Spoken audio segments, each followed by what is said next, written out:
Welcome back to the Technology Risk Podcast. Great to be back. Today we're looking into something pretty serious, a recent security incident involving PowerSchool. They're a big EdTech provider. Huge footprint. And this breach exposed sensitive data for, well, hundreds of thousands of students and teachers. Yeah, the numbers are quite staggering. So our plan today is to really unpack how this specific breach happened, look at the broader implications for security in the education sector, especially around third-party vendors. And crucially, talk about actual strategies, tangible things that can be done to protect this super sensitive data. Exactly. Because educational systems are increasingly under attack, it feels like. They really are. Before we jump in, just a quick reminder, please subscribe to the Technology Risk Podcast on Spotify, Apple Podcasts, YouTube Music, or wherever you get your podcasts. It helps you stay informed on these critical cybersecurity insights. Definitely worth doing. So, PowerSchool, the details are, well, they're striking, aren't they? Not just the scale. No, not just the scale. What got me was who did it. A 19-year-old hacker apparently gained admin-level access, not some state-sponsored group. Right, exactly. That's a key point. And the scale is significant. Over 880,000 students and teachers in Texas alone, their sensitive data exposed. It really makes you stop and think, how could someone, well, relatively young, cause such widespread damage? That's the core of it, isn't it? And it's not just the number, it's the type of data. Yeah, tell us about that. We're talking Social Security numbers, disability info, medical records, contact details, even teacher employment file. Wow, that's deeply personal stuff, not just names and emails. Far beyond basic info, stuff with really long-term consequences. And the vulnerability, as you hinted, wasn't some super complex zero-day thing. Right, not some novel attack vector no one had seen before. No, it came down to, frankly, basic security failures. Really fundamental stuff that was missed. Isn't it perhaps the most concerning part? It suggests that maybe EdTech, despite handling incredibly sensitive data, sometimes operates with, let's say, a less robust security posture than it should. Maybe more like consumer-grade thinking. Makes some low-hanging fruit, perhaps, even for less experienced attackers. Potentially, yeah. And this isn't happening in a vacuum, is it? The whole education sector is facing this. No, it's not isolated at all. That Verizon DBIR report, pretty sobering stats. Education is now the second most targeted industry. That's right, accounting for 13% of all reported incidents in 2023, 13%. That alone should be a massive wake-up call. It really should. So digging into the how on this PowerSchool breach, it's almost a textbook case of what not to do. Okay. The hacker exploited weak controls, basically climbed the ladder up to full administrator access. And the specific failures that allowed that. Things we talk about all the time. No multi-factor authentication MFA required for critical accounts. That's huge. In this day and age. Apparently so. Plus, weak encryption practices and just not enough monitoring of those really powerful, privileged accounts. These aren't exactly revolutionary security measures, are they? They're pretty standard best practices. They are foundational, which makes it even more baffling. That Microsoft statistic always gets me. 78% of breaches involving compromised credentials could be stopped by MFA. 78%. It's a massive number, and it just highlights how effective that one control can be. Yet it's still missed, especially, it seems, for these critical admin accounts. Which are the keys to the kingdom, really. So what about the data itself? Why is this type of information so dangerous in the wrong hands, especially when it involves kids? That's where the long-term impact really hits home. This kind of data, SSNs, medical info, it's gold for identity theft, blackmail, fraud. And it lasts forever, essentially. For years, decades even. Think about a child's SSN. It can be stolen and used for years without anyone noticing because kids don't check their credit reports. Right. They don't have credit cards or apply for loans. Exactly. So by the time they turn 18, the damage could be immense. Really hard to untangle. Detection takes longer. Recovery is way more costly. That's a terrifying thought. And this whole situation, it just screams vendor oversight failure, doesn't it? Absolutely. School districts handed over massive amounts of incredibly sensitive data to PowerSchool, trusting them to protect it. And clearly the controls weren't robust enough, which raises that really difficult question. Yeah, who's ultimately responsible? Is it the EdTech provider handling the data day-to-day? Or is it the school districts that chose the vendor and, signed the contract? It's complex. There's probably shared responsibility legally and ethically. But the impact lands squarely on the students and teachers whose data is out there. That's the painful reality. Definitely. And this incident, it really does resonate beyond just PowerSchool. It puts a spotlight on why schools are such prime targets. It does. You've got these institutions holding just vast quantities of personal data. Everything from enrollment forms to health records. Right. But often they're operating with cybersecurity budgets that are, well, let's just say inadequate, severely stretched thin. It feels like a perfect storm for attackers, doesn't it? High-value data, potentially lower defenses. Precisely. And the stats back that up. MCSoft reported K-12 districts saw a 44% jump in ransomware attacks just last year. 44%. It's huge. It's not just random bad luck, it's a systemic vulnerability. Yeah. The lack of resources means many districts are constantly playing catch-up. Or worse, they might not even know the full extent of their vulnerabilities until it's too late. Like trying to defend a castle with, a couple of guards and maybe some outdated maps? That's not far off, unfortunately. And then there's the fallout after a breach like this. Right. It's not just fixing the technical issue. There are legal consequences, regulatory headaches. Huge ones. Under Texas privacy laws, federal rules like FERPA. This could mean serious lawsuits, significant fines, maybe even new compliance rules being imposed. And breaches involving kids' data. Yeah. They tend to attract more scrutiny, right? They do. The Ponemon Institute found they're 28% more likely to end up in litigation. That significantly raises the stakes. And you can't forget the erosion of trust. That's almost immeasurable sometimes. Parents, students, teachers, they expect their data to be safe. A breach like this damages trust not just in PowerSchool, but potentially in the whole public education system. People start wondering, is my child's information safe? Rebuilding that confidence is tough. Really tough. So, stepping back, the root cause here really seems to be these persistent, almost elementary security failures across the sector. It often boils down to the fundamentals, yeah. But why do these basic weaknesses persist? We know MFA is crucial. We know encryption matters. Yeah. Why isn't it happening consistently in EdTech? That's the million-dollar question, isn't it? Part of it, as we touched on, is budgets. Cybersecurity often gets treated like an overhead, not a core investment. Especially in K-12, where every penny counts. Exactly. So things like rolling out MFA widely might seem daunting or expensive, though the cost of not doing it is clearly higher. A classic case of being penny-wise and pound-foolish, perhaps. Perhaps. And it's not just budget, it's also expertise. Many districts lack dedicated IT staff with deep cybersecurity knowledge. So it could be a resource issue on multiple fronts, money and skilled people? Very often, yes. And that leads directly to the next problem, how the data itself is stored.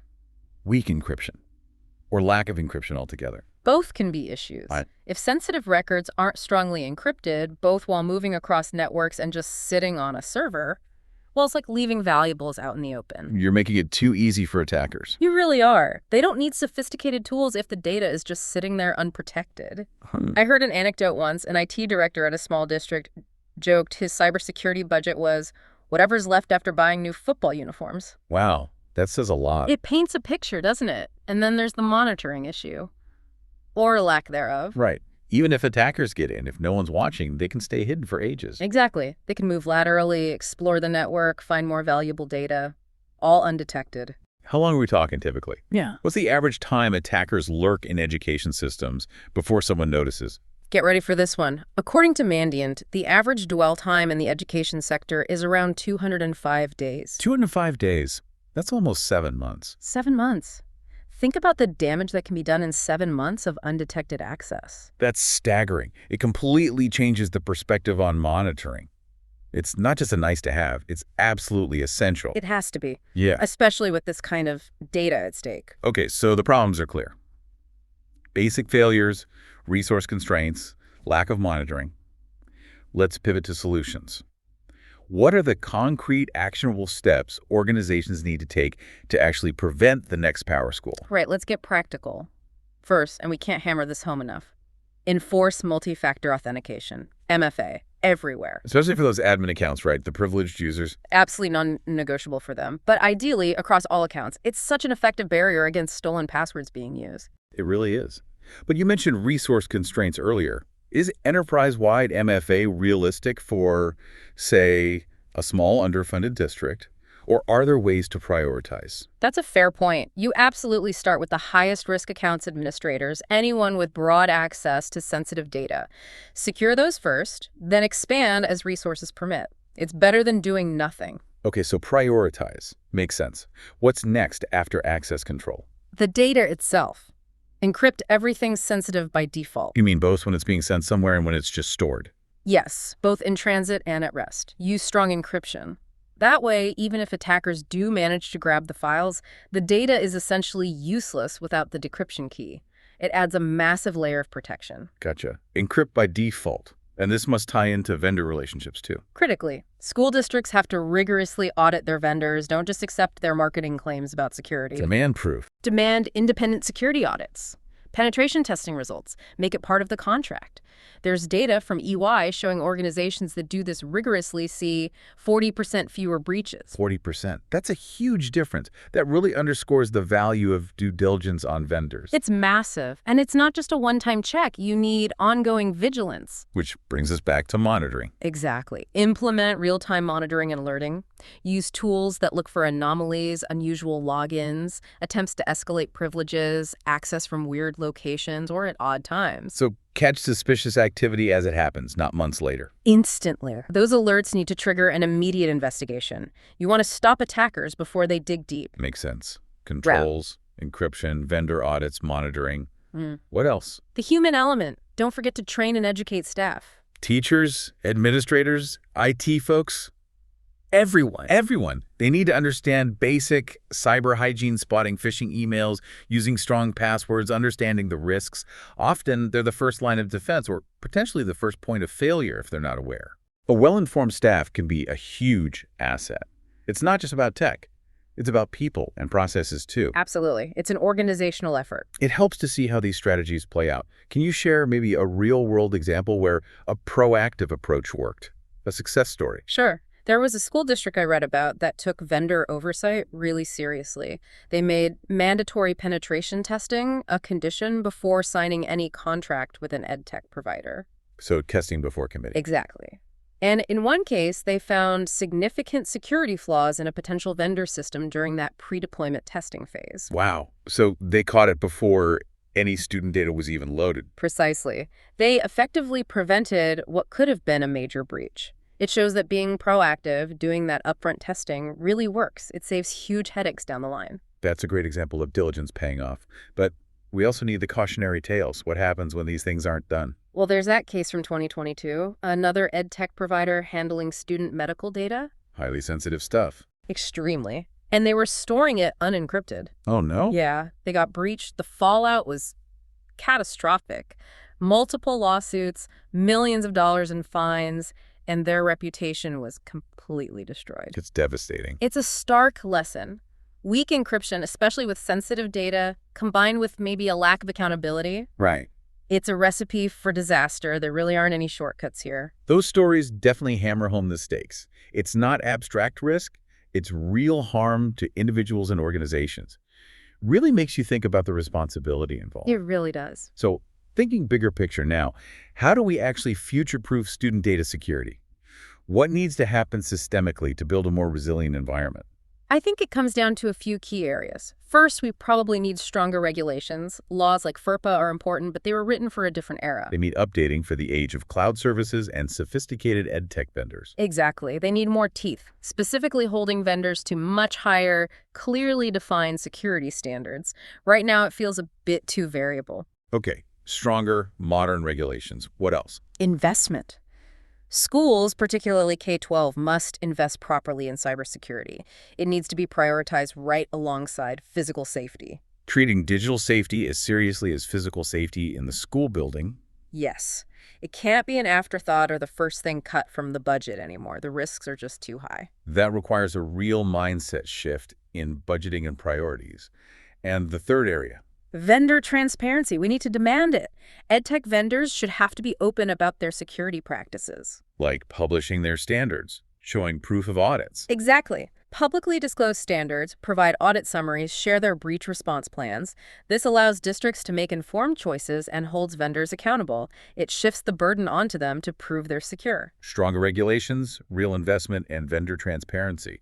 Those seem like crucial pillars for building a safer future. They're essential if we're serious about protecting this data. Okay, let's quickly recap then. The PowerSchool breach, kicked off by a 19-year-old, exposed data for 880,000 people. And it happened mainly because of fundamental security gaps, missing MFA, weak encryption, poor monitoring, basic stuff. It's a definite wake-up call. Protecting student and teacher data can't be optional. It has to be a core priority for schools and their tech partners. The consequences of getting it wrong are just too severe. Basic cybersecurity hygiene is non-negotiable. Absolutely. And it needs a collaborative effort. Districts, vendors, regulators, all working together to enforce these essential controls. MFA, encryption, monitoring, they need to become standard practice. Right. And maybe here's a final thought for you, our listeners, to chew on. We talk about education preparing the next generation for the future, right? Fundamentally, yes. But if we fail to secure their most personal, sensitive data right now, aren't we fundamentally undermining that mission? Aren't we failing to protect their future in a very real way? That's a powerful and, frankly, unsettling question to end on. Something we all need to think about. Indeed. Well, thank you for joining us for this important discussion on the Technology Risk Podcast. Thank you.